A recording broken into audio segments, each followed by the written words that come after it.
네, 이번 시간은 뉴스엔의 파워 인터뷰 코너입니다. 코로나19 대응을 위해서 신속한 검토와 합의를 약속했던 4차 추경안 우여곡절 끝에 여야가 합의를 이뤄내면서 오늘 저녁 본회의 통과를 앞두고 있는데요. 4차 추경과 또 정치권 현안에 대한 국민의당의 입장은 무엇인지 당 원내대표를 맡고 있죠. 권은희 의원과 함께 얘기 나눠보도록 하겠습니다. 어서 오십시오. 네, 안녕하십니까. 예, 4차 추경 심사 지금 이제 제가 여당 원내대변인 얘기 들었었는데요. 또 국민의힘의 원내대표도 민주당한테 고맙다 했었는데 네. 국민의당의 입장에서 봤을 때 어떻습니까? 국회에서 1년 반 동안 예. 여야가 합의하는 모습을 보여주지 못한 것 같은데 정말 오랜만에 국민들께 국회에서 합의된 의사결정의 모습을 보여줄 수 있게 된 데 대해서 정말 환영의 입장을 표합니다. 그리고 국회 합의가 왜 중요한지 그 내용과 관련해서도 전국민 통신비 무료 2만 원 지급이라는 그런 지금 코로나19에 아주 중차대한 그 민생의 위기 상황에서 이와는 동떨어진 그저 작은 정성과 위로를 하려는 차원의 이러한 수준의 추경 안에서 좀 더 국민의 민생을 살필 수 있는 부분에 대해서 국회에서 논의가 됐고 그런 부분들이 일부나마 반영이 될 수 있다는 것을 통해서 또 국민들께서 국회에서의 합의 과정이 왜 중요한지도 함께 느끼게 되셨을 거라고 생각합니다. 예, 저 내용 자체에 대해서는 아쉬움이 컸지만 그나마 좀 보완된 상태로 합의를 통해서 결론 났다는 데 상당히 긍정적인 평가를 하고 있군요. 예. 네, 코로나19로 힘든 국민들에게 이번 4차 추경이 얼마나 효과를 발휘할지가 관건일 텐데요.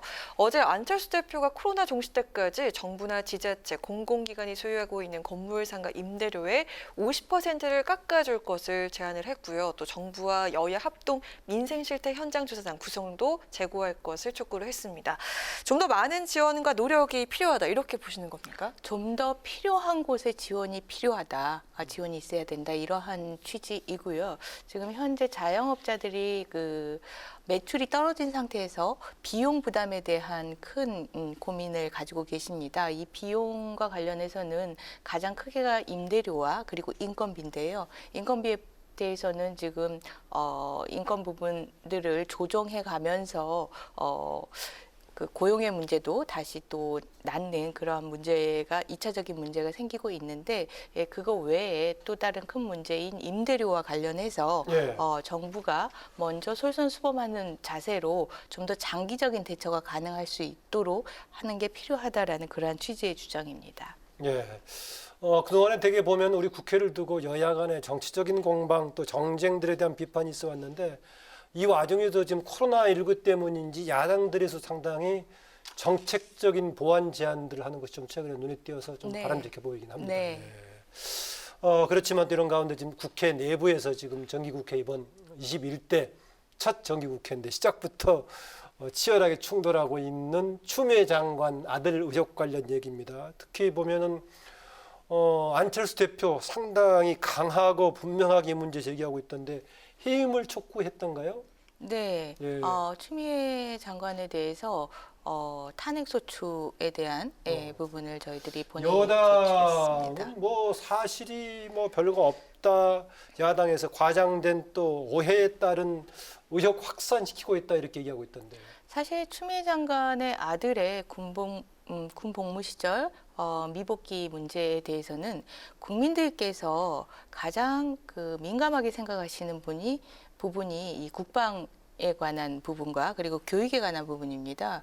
그리고 국민들께서 일정한 객관적인 기준으로 공감대가 형성되어 있는 부분이기 때문에 추미애 장관의 아들의 이 문제에 대해서는 국민들께서 이미 이 평가를 내리셨다라고 생각을 하고 그 부분에 대해서 부적절하고 추미애 장관의 태도가 지금에 대응하는 태도가 문제가 있다라고 판단을 할 거라고 국민들이 판단을 내렸다. 예, 그 부분에 대해서는 국방의 의무와 관련해서는 전 국민이 특히 이 아들을 가진 부모님의 입장으로서는 다 실제 경험하면서 쌓이게 되는 그런 객관적인 기준을 가지고 있기 때문에 그 부분에 비추어서 이 대응 태도, 추미애 장관의 대응 태도, 국방부의 대응 태도에 정도의 문제가 있다라는 부분에 대해서는 국민들께서 판단을 내리셨다라고 생각을 하고 이 국민의 당이 이 추미애 장관에 대해서 탄핵소추안을 제출을 하게 된 이유는 예. 추미애 장관이 법무부 장관으로서 법무의 이 독립성과 중립성을 지켜야 될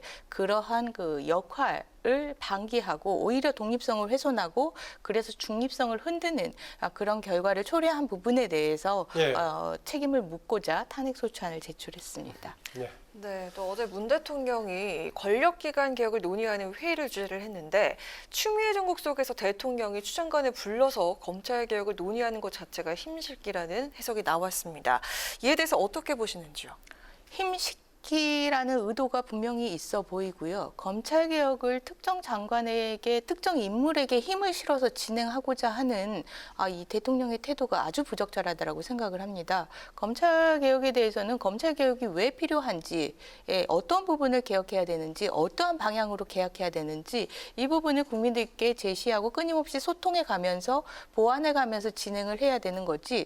추미애 장관이 검찰 개혁을 해야 되고 그 추미애 장관의 검찰 개혁을 하는데 힘을 실어주기 위해서 나란히 걷는다.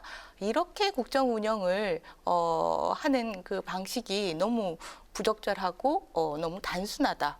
이렇게 말씀드릴 수 있을 것 같습니다. 지금 말씀하신 대로 그럼 추미애 장관이 적극 추진하고 실행해야 되는 검찰 개혁 어떤 내용이라는 방향이 어떤 겁니까? 검찰 개혁에 대해서는 사실 국회의 여야 의원을 불문하고 헌법기관인 국회의원이라면은 검찰의 독립성과 중립성이 가장 핵심이라는 것을 누구보다도 잘 알고 있습니다. 네. 독립성은 인사의 독립과 예산의 독립에서 나오는 겁니다. 그런데 추미애 장관은 오히려 인사권의 전횡을 행사함으로써 독립성을 훼손하고 독립성이 훼손돼서 결국 경찰 업무의 중립성까지 훼손시키는 그런 결과를 초래하고 있는데 뭐 그런 부분들이 지난번에 추미애 장관이 미리 프레임을 씌웠던 그 검언유착 사건, 예, 그 사안의 실체를 검찰이 중립적으로 하나하나 밝혀서 국민에게 말씀을 드리면 될 것이고 그 결과 검언유착이 있었다면 그에 대해서 보다 엄한 책임을 물으면 될 텐데 네. 사안의 실체를 밝혀가는 과정에서 검언유착이라고 미리 프레임을 지어놓고 그 프레임에 따라서 수사가 진행되도록 하고 그것이 그 프레임에 따른 수사가 진행되지 않자 법무부 장관으로서 수사 지휘권을 발동을 했는데 법무부 장관의 수사 지휘권의 내용이 검찰총장의 수사 지휘를 하지 말라라는 그런 그 지휘권이 성립이 안 되는 지휘권을 발동을 하게 되는 그런 모습들을 보였습니다. 예. 예, 이런 그 검찰의 그동안은 그랬는데요. 예. 그럼 현 단계에서는 추미애 장관이 지금 적극적인 의지를 보이고 있는 검찰 개혁의 내용이나 방향은 어떤 겁니까?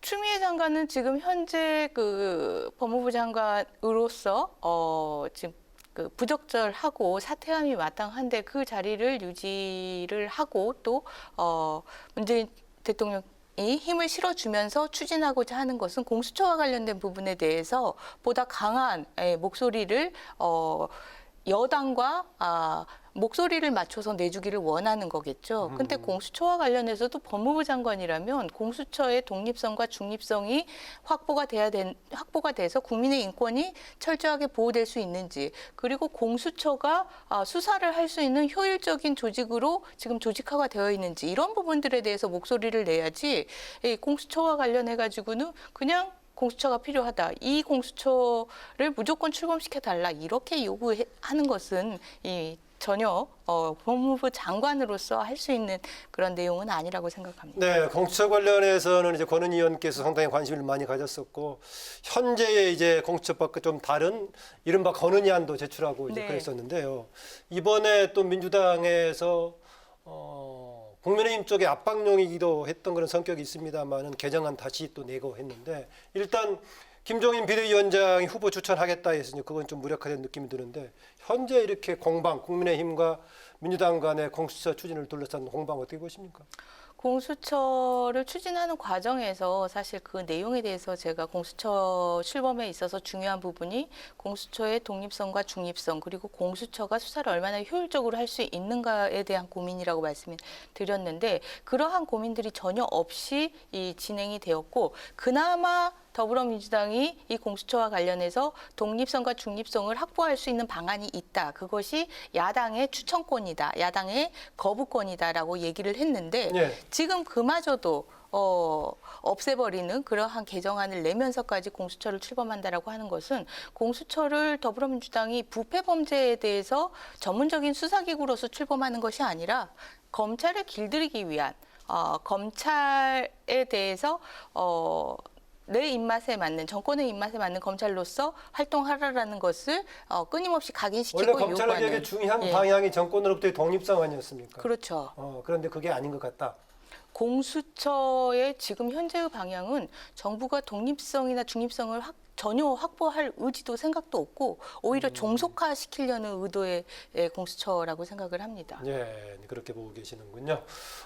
또 이제 공수처 문제도 있지만 최근에 의원들 본인들 지금 여러 가지 문제가 제기되고 있습니다. 도덕성 자질 논란 벌어지고 있는데 현재 큰 정당들에서만 주로 이제 문제가 되고 있습니다. 민주당 조금 전에 뭐 들으셨겠지만 김홍걸 의원에다가 이상직 의원 뭐 얘기가 되고 있고 이상직 의원도 분위기로 봐서는 조만간 결론이 좀 나올 것도 보입니다. 국민의당 쪽에서도 지금 이해충돌 많이 확산되고 있는 박덕흠 의원 또 다른 두 사람도 거론이 되고 있는데 최근에 의원들 지금 이제 윤리 문제 어떻게 보고 있습니까? 이해충돌 행위에 대해서 국회가 2014년에 논의를 하다가 보류를 보류됐죠. 해버렸습니다. 그때 강하게 주장했던 정치인이 바로 국민의당의 안철수 대표인데요. 이제 우리 사회의 수준이 권력자의 이해충돌 행위에 대해서 규정을 가지고 이 부분을 규율할 필요가 있다라고 생각을 하고 이게 규정화하기에 불명확하다. 당시 김기식 더불어민주당 의원이 의원, 이해충돌 행위를 규정하면 대통령의 아들은 취업을 하지 말란 말이냐 이렇게 얘기를 했습니다. 그런 취지로 반대를 했는데